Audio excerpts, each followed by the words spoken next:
The site of Göbekli Tepe is a series of circular enclosures, but then in the center of each enclosure you have two particularly big T-shaped pillars of limestone sort of facing each other. A hill in southeastern Turkey has been keeping a secret for 12 millennia. To the naked eye, it's just a mound. But when you strip away the soil with AI-driven imaging, you see the impossible. A sprawling metropolis of the dead, enormous stone circles arranged in a perfect equilateral triangle. After discovering the first T-shaped pillar buried at the site, he soon found more of these massive structures. This requires knowledge of geometry that wouldn't be invented for another 6,000 years. Who taught them this? The site sits exactly where ancient texts placed the Garden of Eden. But this wasn't a paradise. It was a factory of blood, skulls, and genetic modification.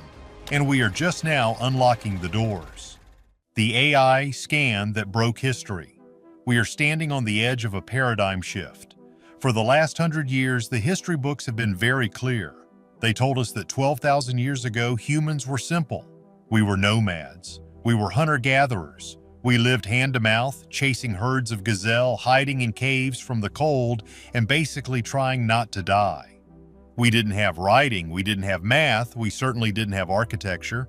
But here's the catch. The history books are wrong. In the rolling foothills of the Taurus Mountains in southeastern Turkey, there is a mound called Göbekli Tepe. For decades, locals just walked over it. Farmers cursed the big limestone rocks that broke their plows. They had no idea they were walking on top of the most important secret in human history. It wasn't until recently that we really started to see what was down there. And we didn't do it with shovels, we did it with algorithms. Archaeologists and geophysicists have deployed ground-penetrating radar and resistivity scans, basically AI-driven Earth scanners, to peer through the dirt. And the image that came back on the monitors was absolutely terrifying to anyone who wants to keep the standard model of history alive. The AI reconstruction didn't just show a few scattered rocks, it revealed a ghost city. The scans show that the hill isn't a natural formation. It is an artificial mountain. Beneath the surface lies a sprawling, complex network of over 20 monumental circular enclosures. We are talking about huge, cathedral-sized rings made of massive T-shaped pillars. And the scale is overwhelming. The entire complex covers roughly 20 acres. To put that in US measures, that is the size of about 15 football fields. And so far, we have excavated maybe 5% of it. The other 95% is still down there waiting in the dark. The radar data confirms that some of these pillars weigh up to 50 tons. That is the weight of a fully loaded semi-truck. And these weren't just rough boulders rolled into place, these are perfectly carved, smooth limestone monoliths. They stand up to 18 feet tall. Now, pause for a second. This site dates back to 9,600 BC.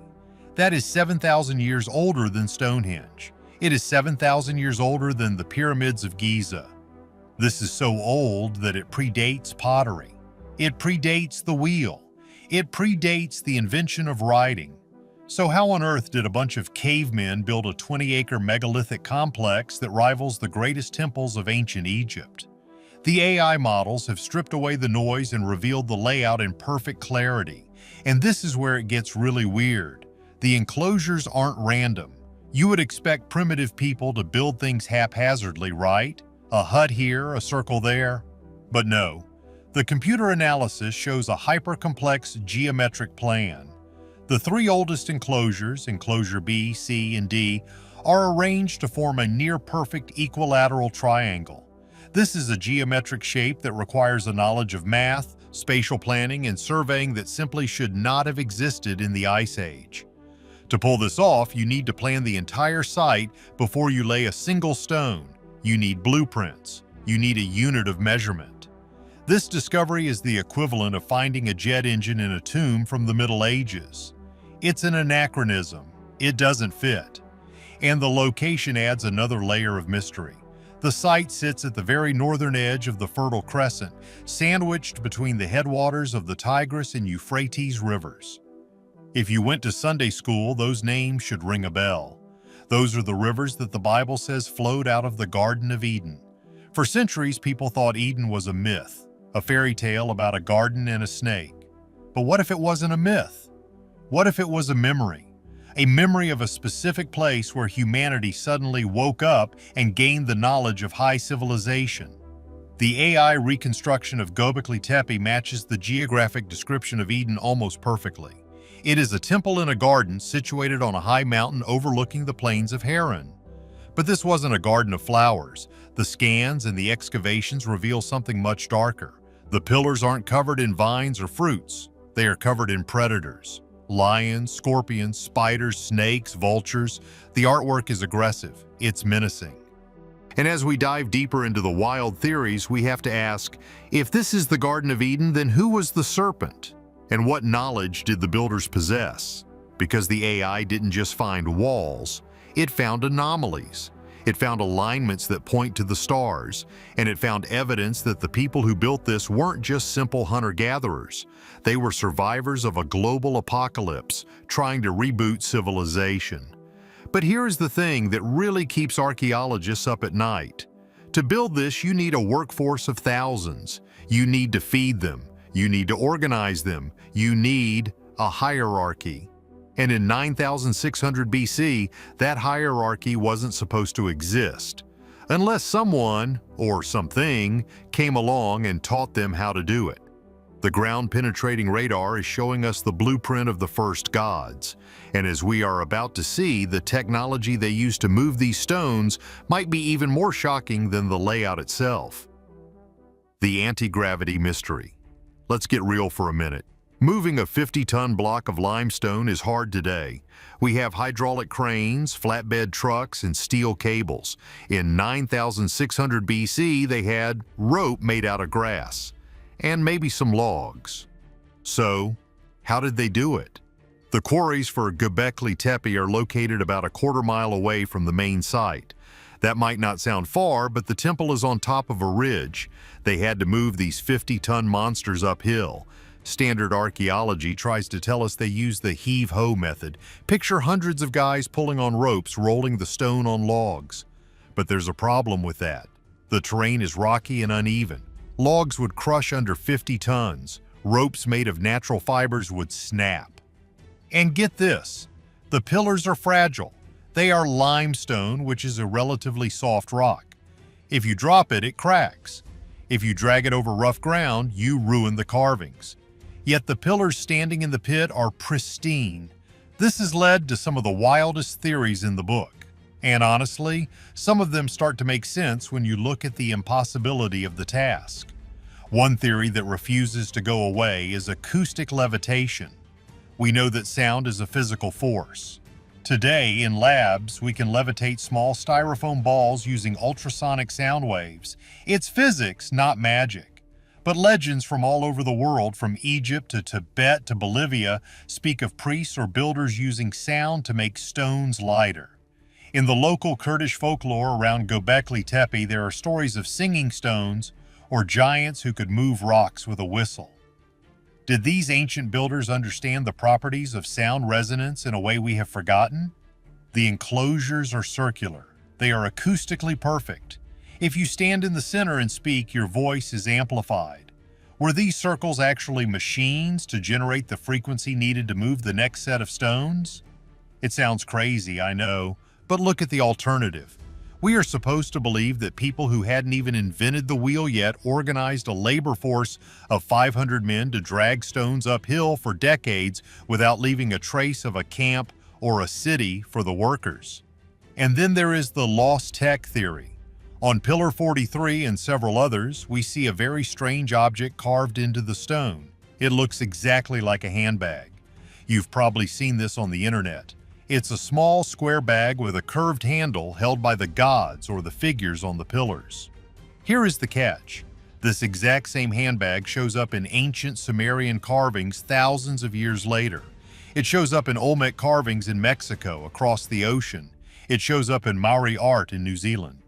Why are cultures separated by thousands of miles and thousands of years depicting the exact same specific object? Graham Hancock and other alternative historians suggest that this handbag represents a kit of knowledge, a survival kit. Maybe it contained the seeds of agriculture. Maybe it contained the tools or the technology to manipulate stone. The presence of these identical symbols suggests that Göbekli Tepe wasn't an isolated event. It was part of a global network, a legacy of a civilization that knew how to travel the world. And speaking of impossible skills, let's talk about the carving itself. These aren't stick figures scratched into a rock. These are high-relief carvings. That means the animal projects out from the pillar.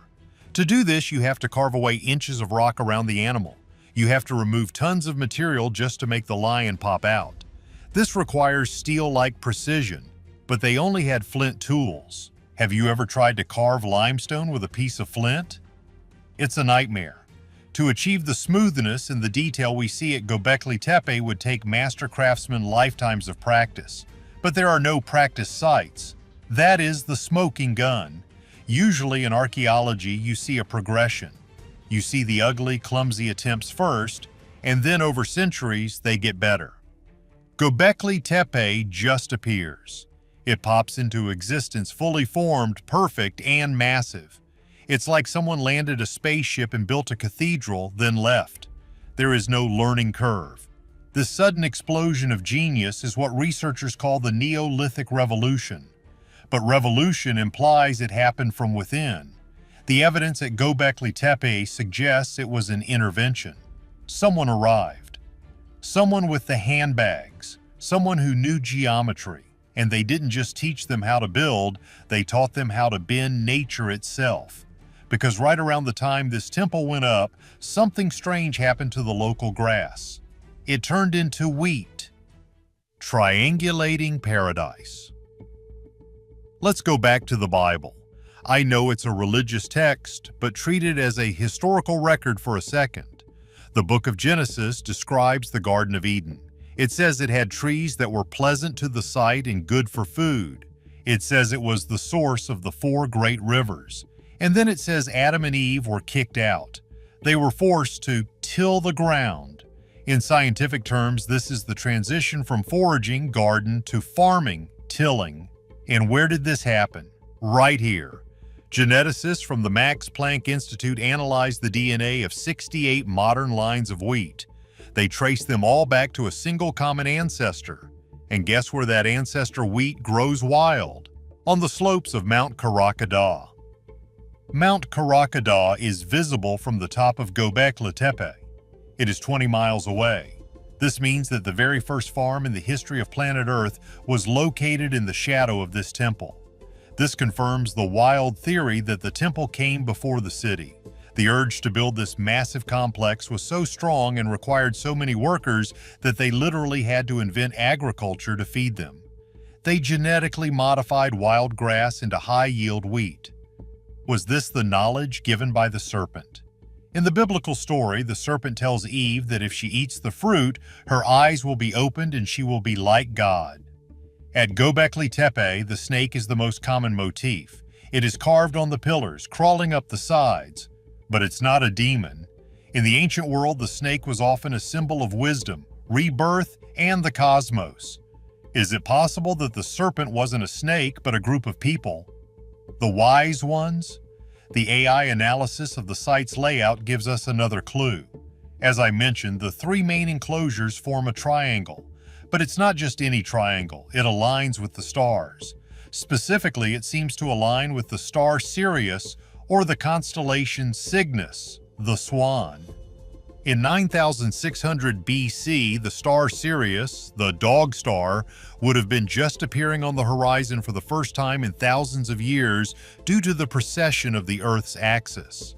Sirius is the most important star in ancient mythology. The Egyptians based their calendar on it. The Dogon tribe in Africa claims their ancestors were visited by fish people from the Sirius system. The fact that Göbekli Tepe is oriented towards this star suggests that the gods they were worshipping might have been associated with it. And then there are the Watchers. The Book of Enoch, an ancient Jewish text that didn't make it into the Standard Bible, describes a group of angels called the Watchers who descended to earth on Mount Hermon, which is in the same general region. They took human wives and produced offspring called the Nephilim, giants. The Watchers taught humans how to make swords, how to use cosmetics, how to read the stars, and how to perform magic. When you look at the pillars of Göbekli Tepe, they are stylized humans. They have arms, belts, and loincloths. But they are huge, 18 feet tall, and they are faceless. Are these monuments to the Watchers? Are we looking at the stone portraits of the ancient teachers who kick-started civilization? The local legends call the area the Mountain of the Genie or the Hill of the Navel. It was always considered a sacred, dangerous place, and the geometry supports this intelligent design theory. The AI researchers Hackley and Gopher proved that the center points of the three circles form an equilateral triangle with an accuracy of inches. You don't get that by pacing it out. You need surveying tools. You need a standard unit of measure. This implies that the builders had a high science. But if they were so smart and they had the favor of the gods, why does the art look so terrified? Because they weren't building a monument to their success. They were building a bunker against their extinction. The Vulture Stone Warning. The vibe at Göbekli Tepe isn't peace and love, it's fear and trembling. The most famous pillar at the site is Pillar 43. Archaeologists call it the Vulture Stone, and it is the key to unlocking the nightmare that these people lived through. The pillar shows a vulture holding a circle, maybe the sun, maybe a soul, on its wing. Below it are a scorpion, a duck, and a headless man. Dr. Martin Sweatman from the University of Edinburgh fed this imagery into a computer model. He proposed that the animals aren't just animals, they are constellations. The scorpion is Scorpio, the vulture is Cygnus or Lyra, the circle is the sun. When he ran the planetary software back to 10,950 BC, the sky matched the carving perfectly. But that date, 10,950 BC, is a very bad date. That is the exact moment the Younger Dryas impact theory says a massive comet swarm hit the Earth. This is the wild theory that is rapidly becoming scientific fact. We now have evidence of platinum dust, nanodiamonds, and a massive layer of ash across the northern hemisphere dating to exactly this time. A comet fragment slammed into the ice sheet of North America. It vaporized millions of tons of ice instantly. This caused a massive global flood. Sea levels rose 400 feet. The climate went from warming up back into a deep freeze overnight. This was the biblical flood of Noah. It wasn't a local rainstorm, it was an oceanic displacement event. Pillar 43 is a memorial. It is a warning carved in stone. The sky fell. The headless man on the pillar represents the mass death, the carnage. This changes the entire meaning of Göbekli Tepe. It wasn't just a temple, it was a trauma response. Imagine the survivors. Their world has been destroyed. The great coastal civilizations, maybe Atlantis, are underwater. The animals are dying. The sun is blocked by ash for years. The survivors retreat to the mountains, to the Anatolian highlands. They are terrified. They believe the gods are angry, so they build a massive machine, a ritual technology to appease the Watchers, to fix the sky. They carve the predators that are hunting them. They carve the comets that killed them. And they start a new, dark religion, the skull cult. Excavations have found human skull fragments at the site, but these aren't normal skulls. They have deep grooves carved into them with flint knives. They have holes drilled in them to be hung on cords. This suggests that the people of Göbekli Tepe practiced sky burials. They would leave the dead bodies out for the vultures to eat. Once the bones were clean, they would take the skull, carve it, and use it in rituals. They believed the vulture was the psychopomp, the guide that took the soul from the dead body up to the stars, specifically the Cygnus constellation, the dark rift in the Milky Way. This is why the site is filled with vulture imagery. It was a gateway to the afterlife. But it gets darker. The Lion Pillar building has a terrazzo floor with channels carved into it, channels that lead to a collection pit. Liquid was flowing there, maybe it was wine, maybe it was water. But in a place obsessed with death, predators, and skulls, it is very likely that it was blood. Sacrifice. The Bible tells us that after the flood, Noah built an altar, but it also tells us that the world before the flood was filled with violence. Göbekli Tepe sits right on that line. It is a place of blood rituals designed to keep the comet from coming back. The AI scans show that the site is layered. They would use an enclosure for a while and then, for some unknown reason, they would bury it completely. This brings us to the biggest mystery of all, the Great Burying. Around 8000 BC, something impossible happened. After 1,500 years of continuous operation, the people of Göbekli Tepe did something that makes absolutely no sense to modern archaeologists. They decided to erase their own history. They didn't just abandon the site, they didn't walk away and let nature take its course. They didn't let the roof collapse or the weeds take over. No, they went to work. They mobilized a massive workforce, likely thousands of people, to haul thousands of tons of limestone rubble, dirt, bone fragments, and refuse up the hill. Think about the effort that takes. We are talking about a construction project almost as difficult as building the temple in the first place. They carefully packed the stone enclosures. They buried the massive 18-foot T-shaped pillars while they were still standing upright. They filled the circles layer by layer until the entire site was gone. They turned the most advanced temple on Earth into a nondescript artificial hill. Why? Why spend centuries building a cathedral only to bury it? Imagine if we decided to bury the pyramids of Giza under sand tomorrow. Imagine burying the Vatican. Here is the deal. There are a few theories, and each one is wilder, darker, and more terrifying than the last. Theory 1. The time capsule. Did they know the end was coming? We know that this time period coincides with the end of the Younger Dryas, a time of chaotic climate shifts and cataclysms. Maybe they buried the pillars to protect them. Think about it. If they had left the temple exposed to the elements, 10,000 years of wind, rain, and erosion would have wiped those carvings smooth. We would never have seen the vultures, the scorpions, or the handbags. By burying them, they preserved them perfectly in a vacuum of soft soil.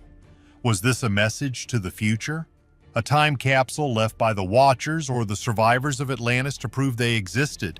Maybe they knew humanity was about to lose its memory. They knew we were entering a dark age, so they packed away their knowledge in stone and buried it, hoping that one day, when we were smart enough, we would dig it up and remember who we really are. Theory 2. The containment protocol. But let's get darker. What if the site wasn't holy? What if it was cursed? Look at the art. There are no happy scenes of farming or daily life. It's predators, scorpions, spiders, vultures, snakes, headless bodies. Maybe the religion practiced there had become so dark, so terrifying, that the people finally revolted. Maybe the rituals involved something that opened a door they couldn't close. Some theorists believe Göbekli Tepe wasn't just a temple, it was a machine. A technology we don't understand. Maybe it was a portal. Maybe it was generating a frequency or an energy that started to poison the land or the minds of the people. They buried the gods to trap their power underground. This wasn't preservation, it was a quarantine. They wanted to seal the portal they had opened. They piled the dirt high to make sure nothing could ever crawl out of those enclosures again. Theory 3. The star clock reset. This theory involves the sky. We know the pillars are aligned to the stars, specifically the Cygnus constellation and Sirius. But here's the problem with the stars. They move. Over thousands of years, due to the wobble of the Earth precession, the stars drift in the sky. After 1,500 years, the temple no longer pointed to the right stars. The connection was broken. The machine was out of alignment. Instead of fixing it, perhaps the culture believed the era was over. The gods had moved on. The temple was dead because the sky had changed. In their belief system, you don't renovate a dead temple. You give it a funeral. They buried it to mark the end of an epoch, a cosmic cycle closing forever. Theory 4. The acoustic weapon. Here is a really wild one. Scientists have found that the enclosures at Göbekli Tepe have strange acoustic properties. If you hit the pillars, they ring like bells. The shape of the walls reflects sound in a very specific way. What if the priests weren't just chanting? What if they were using sound technology, levitation, healing, or mind control? Maybe the magic got out of hand. Maybe the sound frequencies started driving people insane. The burial might have been the only way to silence the machine. You can't just turn it off. you have to muffle it. You have to bury it under tons of earth to stop the vibration. Theory 5. The shift to farming, the rebellion. This connects back to the Bible. When Adam is kicked out of Eden, he has to toil. Agriculture is hard work. It ruins your back. It gives you cavities. It introduces disease. Maybe the new generation of farmers hated the old hunter-gatherer religion. The temple represented the old elite, the watchers or the high priests who demanded tribute and sacrifice. The burial was an act of rebellion, a revolution. Imagine the farmers tired of feeding the priests, marching up the hill with baskets of dirt. We are done with the old ways. We are done with the watchers. Burying the temple was a symbolic way to kill the past and free themselves from the control of the old gods. Theory 6. The Denisovan connection. We know that another species of human, the Denisovans, lived in this region and interbred with humans. They were generally larger, stronger, and more robust than Homo sapiens. Some wild theories suggest the Nephilim, the giants of the Bible, were actually a cultural memory of the Denisovans. Did the Denisovans build this? The stones weigh up to 20 tons. Moving them without wheels seems impossible for normal humans of that era. Here is the scary thought. What if we didn't build it?